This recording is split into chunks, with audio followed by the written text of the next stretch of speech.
Garës po i vjen hap pas hapi fundi dhe ka hyrë në një fazë interesante, edicioni 31 i konkursit të zërave Bilbilat, organizuar nga Qendra Kulturore e Fëmijëve Kujti Malia. Në skenën e teatrit Migjeni, magjia e interpretimit të fëmijëve dhe emocionet e këtyre të fundit janë prezente në netët gjysmë finale, ku 87 fëmijë të ndarë në 3 kategori sipas grupmoshave dhe klasave, po shfaqin talentin e tyre përballë një jurie profesioniste. Ky vit sipas organizatorëve ka një rritje të dukshme të interesit për pjesëmarrje, duke konfirmuar rëndësinë që ka ky organizim i zbulimit të talenteve të reja dhe promovimit të tyre.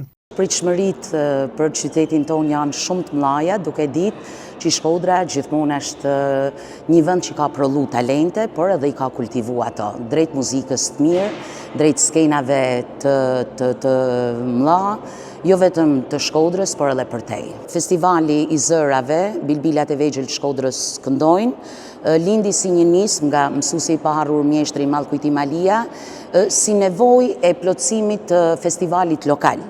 Por gjithashtu edhe duke i parapri edhe përgatitjes korit, pra marrjes së fëmijëve më me kualitet, për të bërë pjesë e festivalit marrëkombëtar të fëmijëve.